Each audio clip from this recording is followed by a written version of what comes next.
Kenapa? Kemampuan otak kita ini Pak terbatas. Apalagi yang sudah muka-muka pensiun ini.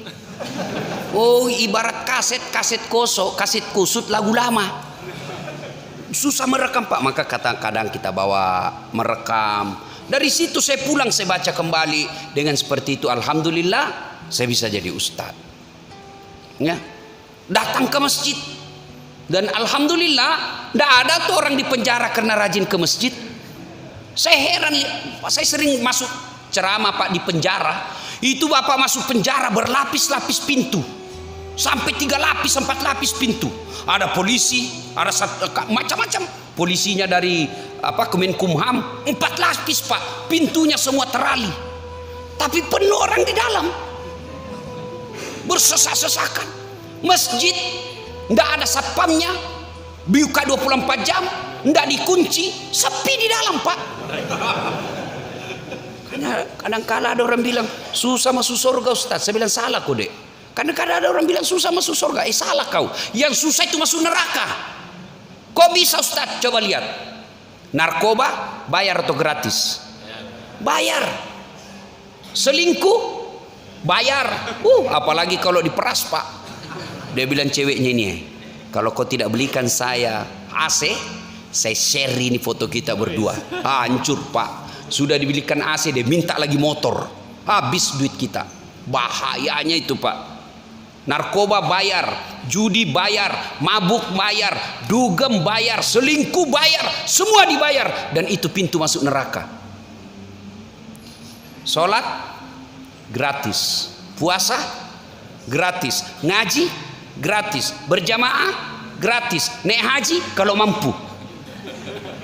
Dan itu menguntung masuk ke surga. Jadi yang susah itu sebenarnya bukan mendekatkan diri kepada Allah, yang susah adalah mendekatkan diri ke neraka. Ada masalah, datang ke masjid.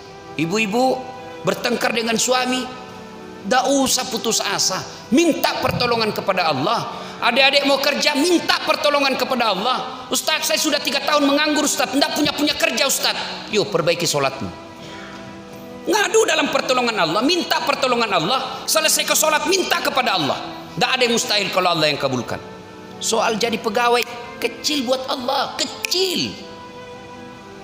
Jangankan yang ada jalannya, jangankan yang masuk akal, tidak masuk akal saja. Kalau Allah mau pasti terjadi. Saya tanya, bapak-bapak, ada yang pernah masuk perut ikan di sini? Ada? Masuk akal tidak bisa manusia hidup dalam perut ikan? Masuk akal? Tidak masuk akal. Tapi kalau Allah yang mau, Yunus alaihissalam 40 hari dalam perut ikan keluar dengan selamat. Ayo, ada di sini pernah dibakar hidup-hidup? Bisa tidak hidup manusia kalau dibakar dalam api yang sangat besar? Bisa? Tidak mungkin, tidak masuk akal. Tapi kalau Allah yang mau, Ibrahim alaihissalam dibakar dalam api yang sangat besar, keluar kedinginan. Ayo, kalau Allah yang mau. Perempuan bisa tidak hamil tidak pernah disentuh laki-laki? Bisa tidak? Tidak mungkin. Tapi kalau Allah, Siti Maryam, wanita suci, tidak pernah disentuh laki-laki, hamil melahirkan Isa alaihissalam. Kalau Allah mau. Cuma sekarang banyak yang mau saingan Siti Maryam. Hamil tidak ada suaminya. Beleng-beleng. Tahu beleng-beleng Pak? Dongo. Tahu dongo? Beleng-beleng. Tahu beleng-beleng? Ya dongo. Dongo itu tidak masuk akal. Rocky Gerung bilang dungu. Ya, tidak masuk akal. Tapi kalau Allah yang mau pasti terjadi. Lihat sungai, lihat aliran sungai di got. Kalau air mengalir ke kanan, benda yang ada di atas air itu pasti juga mengalir ke kanan. Tapi kalau Allah yang mau, sungai Nil airnya mengalir ke kanan, petinya Nabi Musa justru mengalir ke kiri. Anehnya, ajaibnya lagi, petinya Nabi Musa masuk ke pengarang rumahnya Fir'aun, yang mana Fir'aun punya perda waktu itu, kalau ada bayi laki-laki kau dapat bunuh. Petinya Nabi Musa masuk ke dalam ruangannya, pekarangannya Fir'aun, dan hebatnya lagi didapat ini bayi oleh Fir'aun, istrinya yang dapat. Datang Fir'aun mau membunuhnya, malah dikencingi sama Musa kecil. Mau dibunuh, kata istrinya, jangan, ini kiriman dewa. Sudah lama saya mau putra laki-laki. Ini Allah melindungi Nabi Musa, di bawah hidungnya Fir'aun yang mau membunuhnya. Coba baca kisahnya itu. Kan itu istrinya Fir'aun kan beriman kepada Allah. Dalam rumah tangga yuk, halo bu, dalam Quran itu ada 4 tipe rumah tangga. 1, istri beriman, suaminya kafir, Fir'aun. Ada lagi istrinya kafir, suaminya beriman, Lut alaihissalam.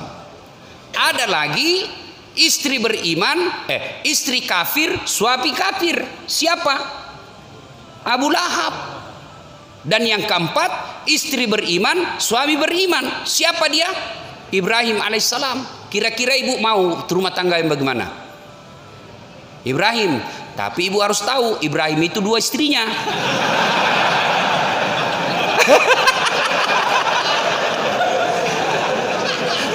Langsung dia bilang gini, bu, sudah Ustadz, tidak usah Ibrahim, Fir'aun saja. Bapak saudara-saudara sekalian, nah hikmah pertama, tidak ada manusia yang tidak ada masalah. Ketika Bapak ada masalah, dekatkan diri kepada Allah. Cara mendekatkan diri kepada Allah, datang ke masjid, sholat. Sholat, Pak. Saya bisa cerita begini, saya alami. Saya bukan mau takabur, ini supaya kita yakin saja. Zaman saya SMA dulu, luar biasa penderitaan saya. Sampai kuliah, saya pernah jadi cleaning service, membersihkan 4 travel. Ada travel di Makassar waktu itu paling terkenal. Saya mendaftar sebagai cleaning service, membersihkan toilet 4 1 hari. Lalu saya bilang sama yang punya itu koordinator kebersihan, Daeng, tidak usah gaji saya, cukup kalau ada undian umroh kasih masuk namaku, mudah-mudahan saya bisa umroh gratis.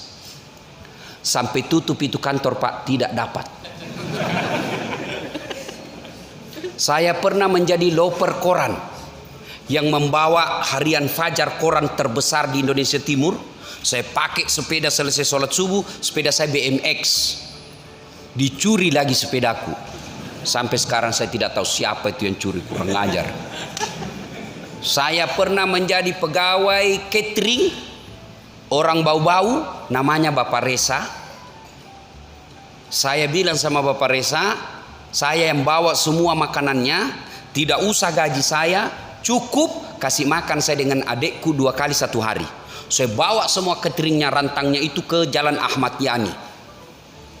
Yang saya ingat sekali itu Bang Danamon waktu itu. Security-nya sangar. Setiap saya lihat, kau bikin kotor-kotor, kau lewat samping. Saya lewat samping.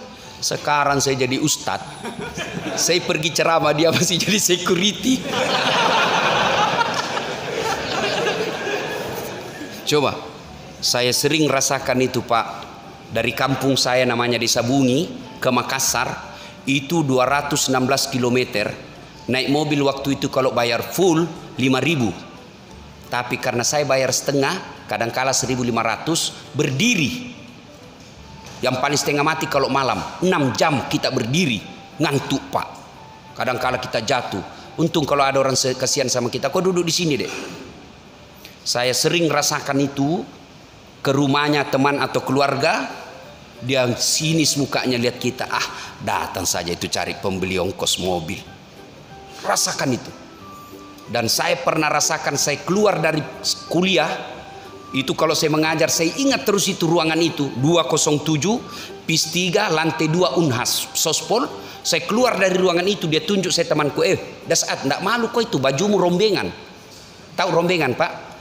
Baju dalam karung, yang baju-baju bekas dulu itu yang terkenal, dibeli kalau di Matahari 100.000 satu, ini 100.000 7 masih bisa ditawar.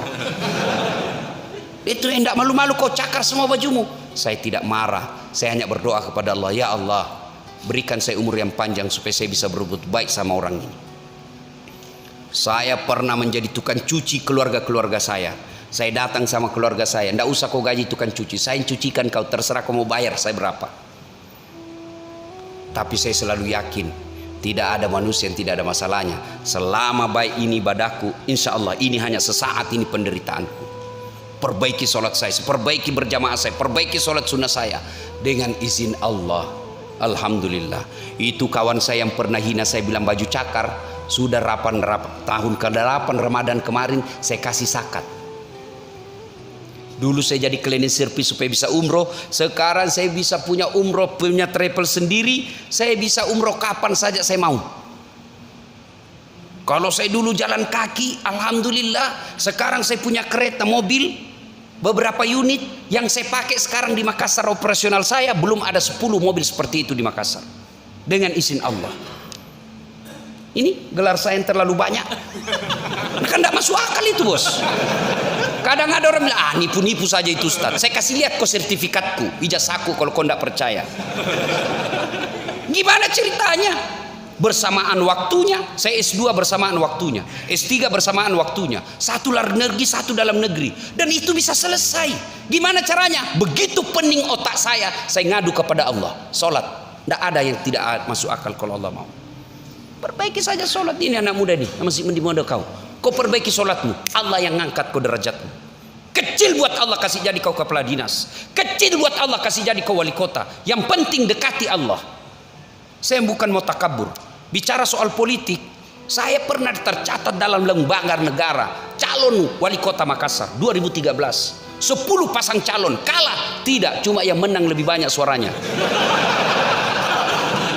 2002 saya Pak, 10 pasang calon, 2 bulan 19 hari sosialisasi. Orang bilang andai masih ditambah 1 bulan menang berdiri itu Ustaz. Dengan izin Allah. Bapak-bapak ini yang pegawai negeri, tidak usah kau cari muka sama wali kotamu, capek kau cari muka. Ganti lagi wali kota, cari muka lagi. Ganti lagi, cari muka lagi. Kau sudah punya muka, ngapain kau cari-cari? Ngadu aja kepada Allah. Nih bapak polisi, tidak usah cari muka sama komandan.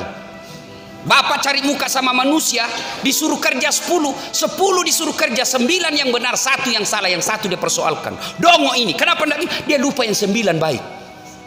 Tapi kalau bapak ngadu kepada Allah, kecil bolak-balikan hati manusia itu. Maka begitu ada masalah ibu rumah tanggamu berantakan, ngadu kepada Allah.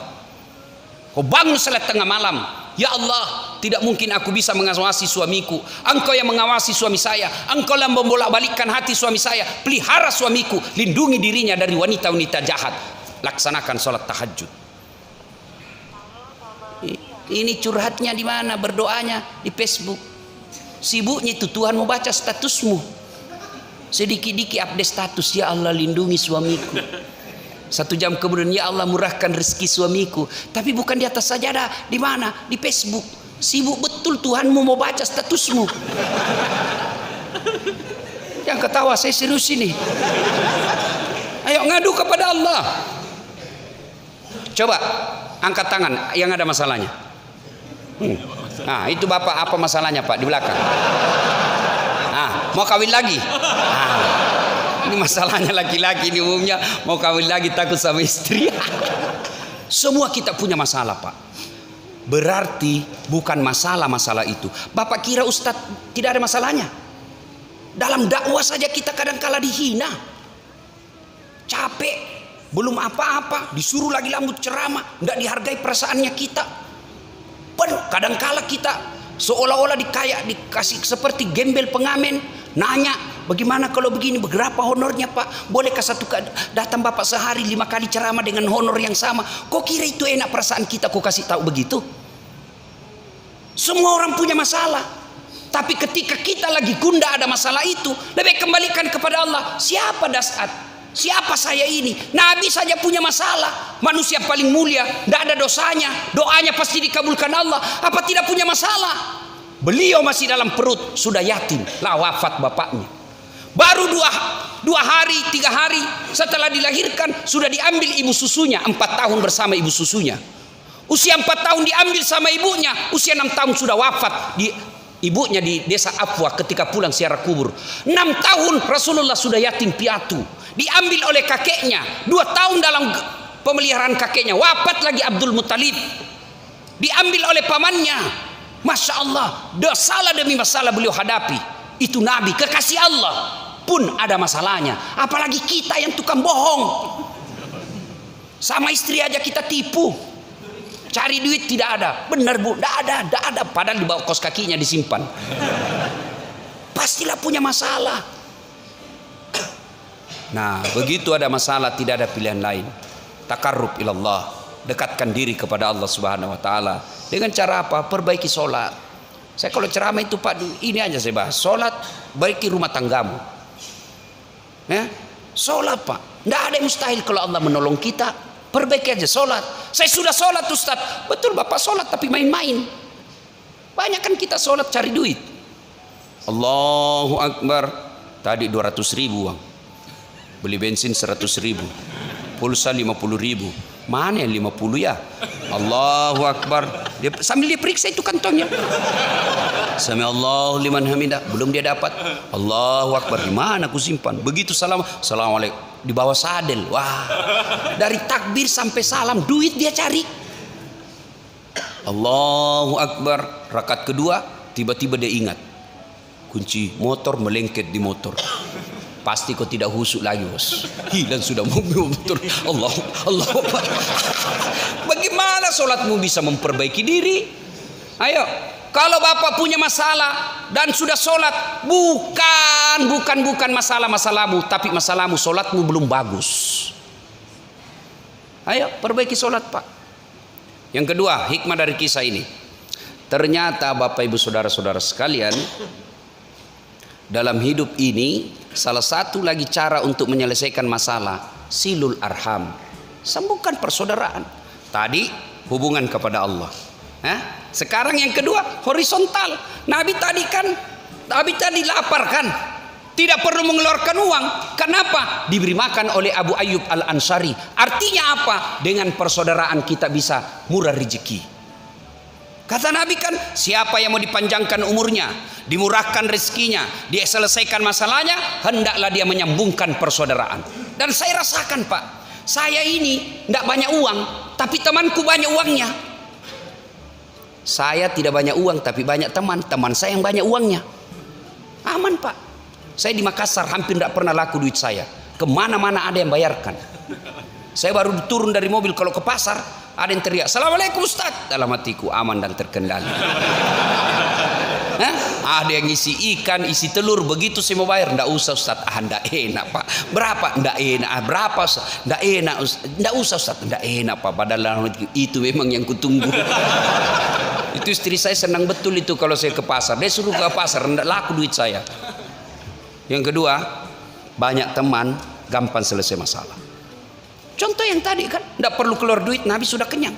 Banyak teman, gampang selesai masalah. Saya ke kantor polisi, mau perpanjang SIM. Tiba-tiba dilihat sama Kapolres. Assalamualaikum Ustaz. Waalaikumsalam. Siap komandan. Ada apa Ustaz? Perpanjangan SIM komandan. Komandan panggil Kasat Lantas. Tolong bantu selesaikan SIM-nya Ustaz. Yang ku minta uang dosa uang Ustaz ku makan. Selesai masalah. Ayo. Maka goblok orang yang tidak mau menyambungkan persaudaraan. Ini yang kadang kala memutuskan persaudaraan kita di masjid ini apa? Perbedaan mazhab. Sama nabinya, sama sahadatnya, sama rakaatnya, salat duhurnya, sama puasanya, sama rukun imannya, sama rukun Islamnya. Hanya karena berbeda mazhab dalam soal fikih, mereka saling mengkafirkan. Ini banyak nih anak-anak muda sekarang. Baru belajar agama 3 bulan. Itu pun melalui YouTube. Baru 2 menit habis kotanya. Apa yang kau tahu dengan 1 menit? Ya, coba lihat itu. Saya kadang-kala melihat picture, gambar-gambar. Yang paling saya ingat itu kaki orang ruku, sujud. Karena ada 3 saya lihat itu gambarnya. Gambar pertama kakinya lurus begini. Gambar kedua yang di tengah kakinya menghadap jari-jarinya ke depan kiblat. Gambar ketiga membelakang begini kakinya. Lalu yang kiri kanan dia coret silang, tulis salah, baru yang di depan betul. Itu bukan begitu kalimatnya mestinya. Bukan salah ini kiri kanan. Salah itu kan batal. Tapi apa yang tertulis mestinya tidak sunnah. Tengah sunnah. Artinya apa? Kau laksanakan tinggi pahalanya, kau tidak laksanakan tetap sah pahala salatmu. Kan banyak yang begini pak, berbeda pendapat tidak mau datang ke masjid. Yang anehnya lagi, bikin-bikin klub pengajian, sahabat ini, sahabat ini, sahabat ini. Berarti ada yang bukan sahabatmu. Bikin kelompok pengajian tidak mau ikuti kalau bukan ustadznya. Saya ditanya, Ustadz Bapak, saya Islam, Nabiku Muhammad SAW, syahadatku 2 kalimat syahadat. Kalau berbeda pendapat silakan, tapi jangan kau kafirkan orang. Hanya karena berbeda kita takbir. Ada yang begini, ada yang begini, silakan.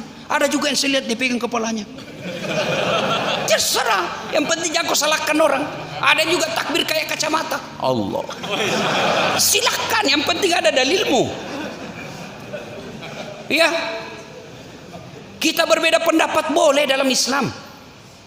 Yang salah ketika Anda mengkafirkan orang yang berbeda pendapat dengan kalian. Sampai saya dimaki-maki Pak di Facebook. Apa ini Ustadz Dasat bicara sunnah-sunnah, baru kau tidak pelihara sunnah. Saya bilang, kenapa kau tuduh saya tidak pelihara sunnah? Buktinya kau tidak pelihara jenggot. Ya mau diapa kalau tidak mau tumbuh? Saya sudah kasih minyak, malah marah istri saya di rumah. Katanya kasih kotor-kotor bantal. Sudahlah, berbeda pendapat itu biasa. Yang penting jangan memecahkan persaudaraan. Coba kita lihat Pak. Kadangkala mazhab NU tidak mau datang ke masjid Muhammadiyah. Muhammadiyah tidak mau datang ke masjid NU. Wah sudah. Ini kalau kita begini terus maka kita akan terbelakang. Hikmah dari kisah ini, dengan persaudaraan kita bisa menyelesaikan masalah.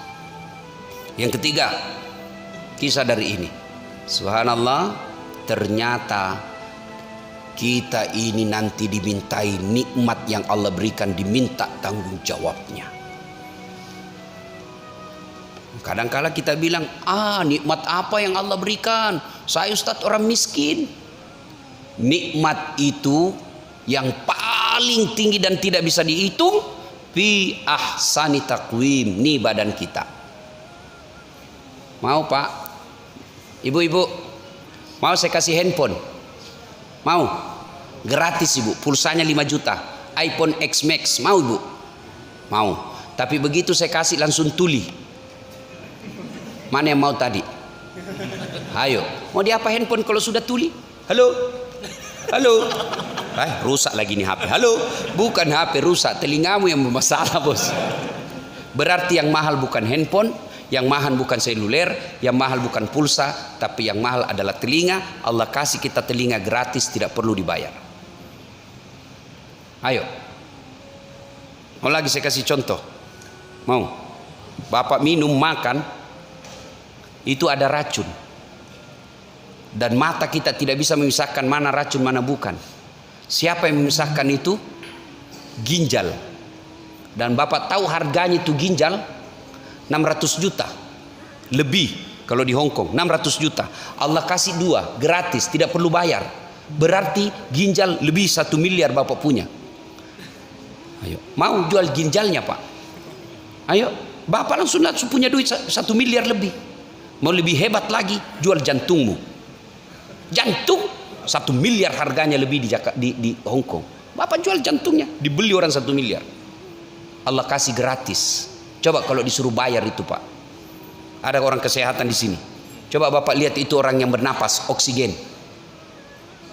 Itu tabungnya itu lebih 1 juta. Tabung dipakai kadang-kala 1 hari, 2 hari. Bagaimana seandainya oksigen dibayar? Bisa dibeli. Kita ini kaya Pak, jangan pernah merasa miskin. Tapi ingat, semua nikmat Allah akan diminta tanggung jawabnya di akhirat kelak. Kalau Bapak bersyukur, Allah tambah. Tapi kalau tidak disyukuri, Allah kasih azabnya. Inna azabi lazadid. Azab Allah sungguh sangat pedih. Bapak diberi mata yang sehat, diberi kaki yang sehat, diberi pernapasan yang sehat, semua gratis. Tapi kalau Bapak tidak sujud di hadapan Allah, melawan larangan-larangan Allah, justru menghindari perintah-perintah Allah, maka tunggu, azab Allah pasti akan turun. Azab Allah bisa jadi Bapak tetap kaya, bisa jadi tetap banyak duitnya tapi tidak ada yang bisa dia makan. Berapa banyak orang saya berhadapan diundang ke traktir makan. Begitu saya berhadapan meja makan, apa yang saya pikir? Enak semua ini makanan. Apa ini orang kaya? Apa dia pikir? Berhadapan meja makan, apa dia pikir? Asam urat, kolesterol, lemak, ginjal, tidak ada bisa dia makan. Dilarang makan nasi. Bayangkan Pak, dilarang makan nasi, duitnya 2 miliar.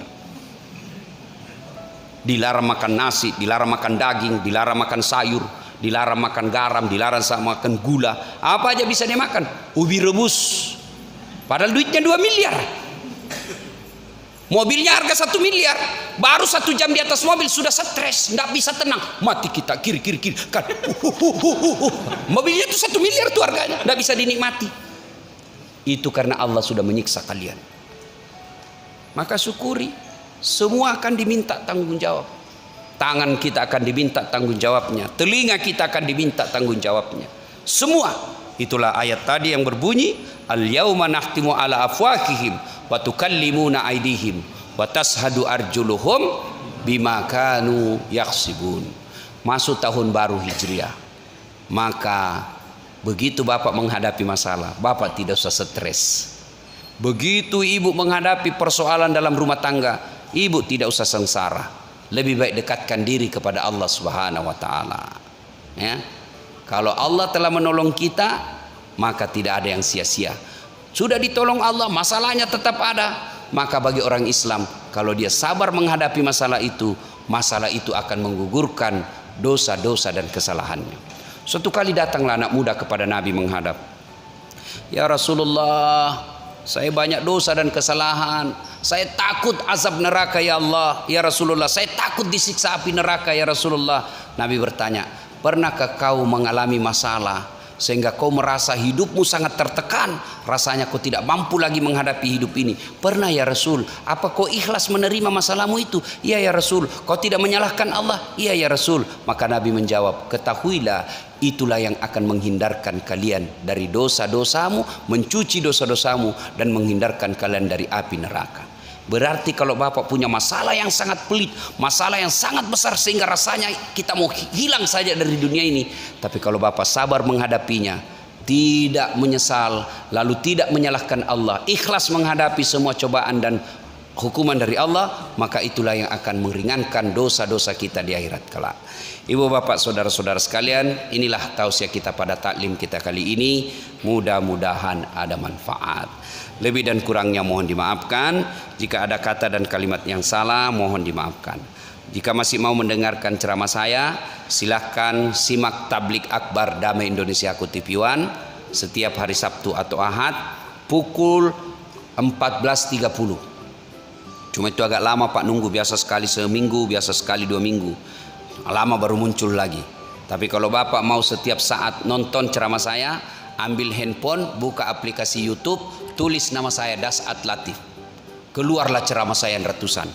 Sudah itu jangan lupa kasih tanda begini. Like ya. Nah, jangan dikasih gini Pak. Kalau Bapak kasih gini dicari malaikat pencabut nyawa. Masa ceramah kok kasih begini bos? Nggak enak ya. Cuma cepat habis kuota karena 1 jam itu ceramah saya. Maka saya sediakan ceramah saya yang ringkas. Namanya Cersi, ceramah singkat. 1 menit. Gimana caranya Ustadz? Follow saya di Instagram. Follow saya di Instagram. Das'at Latif 12. Das'at Latif 12. Sudah ku follow Ustaz, sudah ku tidak mau terputar ceramahnya Ustaz. Hakul yakin berarti tidak ada kuotamu. Kau beli dulu kuota bos ya. Ibu bapak, mudah-mudahan ada manfaat. Lebih dan kurangnya mohon dimaafkan. Sebelum kita akhiri, mari kita berdoa kepada Allah Subhanahu wa taala. Mohon izin untuk mengirimkan suratul Fatihah kepada Rasulullah Muhammad SAW. Khasiat dan keutamaan surat Fatihah itu keikhlasan Bapak Ibu sekalian untuk dihadiahkan kepada saya. Mudah-mudahan sehat walafiat, istiqamah dalam dakwah. Ila hadratin Nabi Mustafa Muhammad SAW. Summa hususil Das'at Latif. Al-Fatihah. Bismillahirrahmanirrahim. Alhamdulillahirabbil alamin arrahmanir rahim. Iyyaka na'budu wa iyyaka nasta'in. Shiratal ladzina an'amta 'alaihim. Amin. A'udzu billahi minasyaitonir rajim. Bismillahirrahmanirrahim. Allahumma shalli ala sayidina Muhammad wa ala ali sayidina Muhammad. Alhamdulillahirabbil alamin.